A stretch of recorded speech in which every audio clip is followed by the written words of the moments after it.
Bismillah, alhamdulillah, salatu rasulullah wa ala alihi wa sahbihi ajma'in, amma ba'd. Back to the Maliki School and using books that are mu'tamad.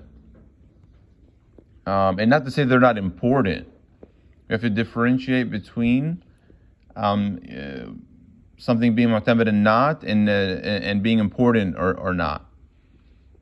Right. So again, some that aren't Maliki, of course, even if they claim they're Maliki and they're following this way, they're not truly Maliki.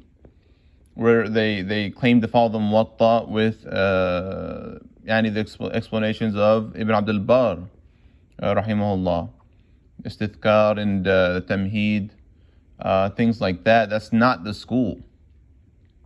Right? Yeah, even the Mudawwana is the school generally, but even the Mudawwana had shuruh, the four famous scholars, Ibn Rushd, Al-Lakhmi, Ibn Yunus, Al-Maziri.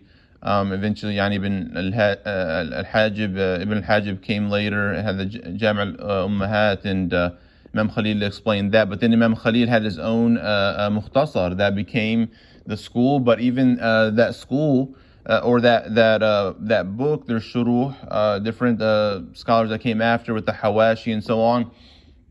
So, but the point is, if you hear somebody, even if they claim to be Maliki, and they're quoting, they're saying, "Oh, the Muwatta said," and Ibn Abdul Barr said. Even if they quote like Ibn al-Arabi, for example, who and Qadi Iyad, which are great scholars, and they have their place as well.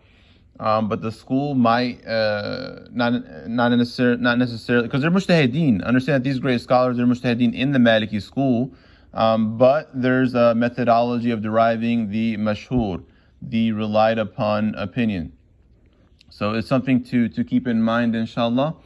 That if someone, again, if they even claim they're Maliki and they're quoting the Muwatta and Ibn Abdul Barr a lot, or they even quote with Bidayat al-Mujtahid, for example. All right, they make Bidayat al-Mujtahid somehow the Maliki school. All of that is not the correct way. And not to say that these books don't have their importance. I think even some might quote like the Kafi of Ibn Abdul Barr, for example. Again, all of this is not the way. Right, and for us, we're going to start from the beginning anyway. You're going to study the Akhdaris, Ashmawiyas, and Ibn Ashir, and different curriculums, Risal, Ashal Masalik, Aqrab al-Masalik, Khalil, the Shuruh, and so on.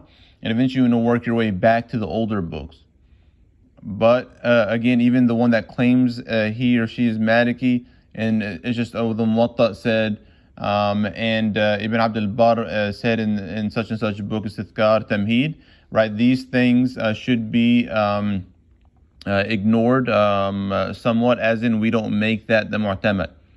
So if someone brings the famous example is the qabd.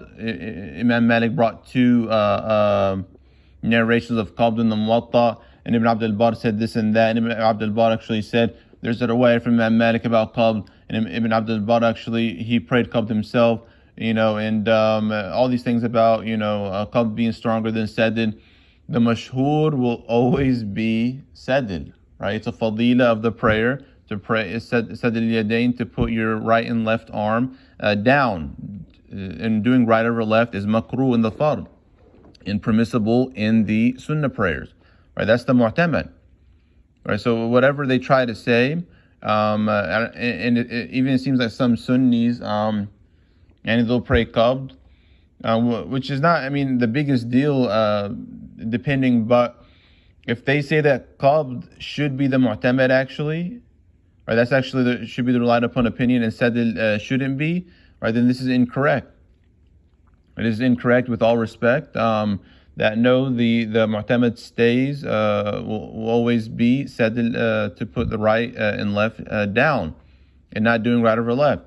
So it's just, again, we need to understand the school went through stages. We're now 1445 Hijriya, so we're hundreds of years removed, really, over 1,000 years away from the Muwatta and other books like the Mudawwana and so on. So we have our way of deriving the mu'tamad, and whatever someone, whether they're Maliki or they're not Maliki, they're Sunni or not Sunni, there's a way of deriving the mu'tamad. And even the ones that we use like sadr and qab, you're praying sadr in a masjid and assuming that they're even Sunni. So and they come and they attack you and they think that you're Shi'i or whatever it might be. No, all of this is ignored with respect, of course. The mu'tamad is sadr, and again, not to make it a whole sadr al-qab thing. This is, and it gets boring, it gets dry. But I mean, it's just a famous example that people don't leave alone, especially and outside the madhab. People in the madhab, I mean, especially if you're intermediate to advanced student of knowledge, these things don't really matter. Like no one really talks about them. You know what it is, and that's it, right? But the beginner and obviously the other schools and even like Salafis and others, they don't understand really how we derive our rulings, and sometimes they try to force the rulings.